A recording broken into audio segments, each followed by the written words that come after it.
बेरोजगारी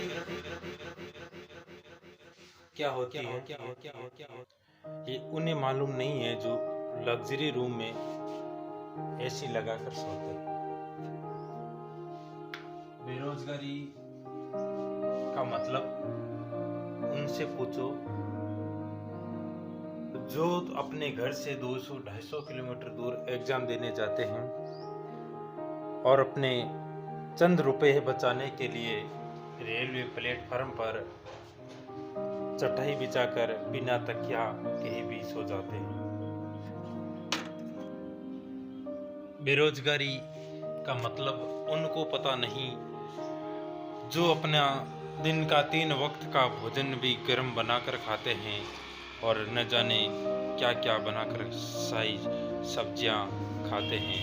बल्कि बेरोजगारी का मतलब उनसे पूछो जो एग्जाम देने जाते वक्त अपना 2 वक्त की रोटी एक पेपर में लपेटकर साथ ले जाते हैं। घर से बनाकर वो रोटी इसलिए ले जाते हैं ताकि अपने जो माँ बाप के खर्चे हैं, जो चंद रुपए हैं वो उनको देकर भेजते हैं, वो उनको बचा सकें। फॉर्म भरने से लेकर एग्जाम फाइनल होने तक के सफ़र को वो एक बेरोजगार कैसे पूरा करता है वो मैं आज आपको इस वीडियो में बताऊंगा। जब फॉर्म निकलता है तब एक बेरोजगार के चेहरों पर वो खुशी छा जाती है कि पिछली बार तो नहीं लेकिन इस बार में है जो जॉब पाकर ही रहूँगा। वो लग जाता है दिन रात मेहनत करने में, चला जाता है अपने घर से दूर शहरों में किसी कोचिंग में पढ़ने के लिए। नई भर्ती क्या निकलती है जनाब, घर बेरोजगारों के शून्य हो जाते हैं जब वो घर छोड़ के चले जाते हैं।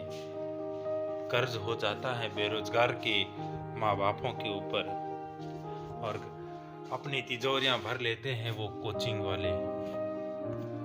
अब इस बेरोजगारों के ऊपर के अत्याचार को तो देखो। फॉर्म निकालते हैं तो इसकी फीस भी 1000, 1200, 1500। ये बेरोजगारों को रोजगार देते हैं या फिर अपनी रोटी सेकते हैं।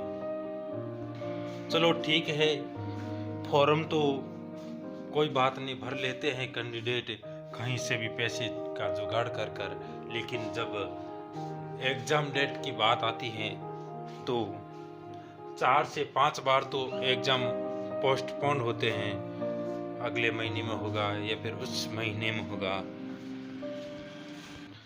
जब फाइनल डेट आती है एग्जाम की तो कैंडिडेट के एग्जाम सेंटर को तो देखो, घर से 500 किलोमीटर 600 किलोमीटर दूर एग्जाम सेंटर देते हैं। अब वो बेचारा बेरोजगार जब फॉर्म भरते हैं तब उनसे जो रुपये ऐंठ लिए जाते हैं और उससे 3 से 4 गुने ज़्यादा रुपए है तो वो एग्जाम देने जाते वक्त खर्च कर देते हैं।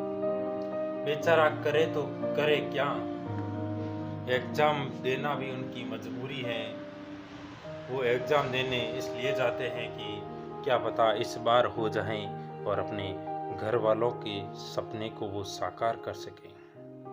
घर से दूर एक अनजान जगहों पर वो सेंटर ढूंढते ढूंढते अपने सेंटर पर पहुंच ही जाते हैं और लूट मचा रखते हैं वो वहाँ के कुछ स्थानीय।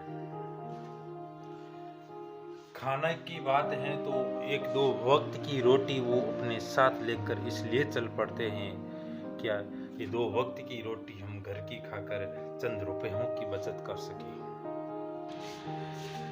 एग्जाम देने के बाद रिजल्ट का तो देखो, रिजल्ट में इतनी देरी होती है कि कैंडिडेट ये तक भूल जाता है कि उन्होंने कोई एग्जाम दिया भी होगा या नहीं। रिजल्ट आते हैं तो रिजल्ट दिलाने के लिए कैंडिडेट स्ट्राइक करते हैं। रिजल्ट में घोटाला, रिजल्ट वापस देने के लिए भी कैंडिडेट हड़तालों पर चले जाते हैं। अपने घर बार को छोड़कर वो एक सड़कों पर उतर जाते हैं कि क्या पता सरकार हमारी सुन ले और रिजल्ट है जो वापस दे दे।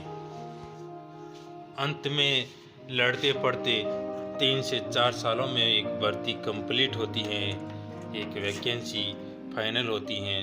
देखे तो क्या देखे, कट ऑफ देखते ही हमारे तो सांसें ही फूल जाती हैं। 100 में से आपके 90, 95, 85, 80 ये कट ऑफ रहती है। हाल तो बुरा उस जनरल कैटेगरी वाले कैंडिडेट का हो जाता है जो एक आरक्षण वाले कैंडिडेट से अगर 10 नंबर ज़्यादा भी ले आए तो भी उनका सिलेक्शन नहीं होता है।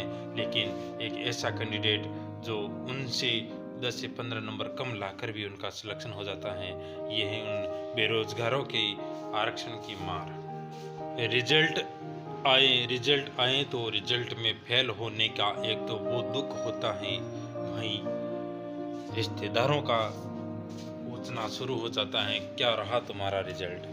अब उन्हें कौन बताएं कि रिजल्ट में जो गड़बड़ी हुई है वो हम ही जानते हैं, तुम नहीं। घर वालों का साथ होकर भी अड़ोसी पड़ोसी और रिश्तेदारों के ताने सुन सुनकर एक बेरोजगार इतना परेशान हो जाता है कि वो अपनी पढ़ाई को छोड़कर कुछ मजबूरी में मजदूरी करने लगता है।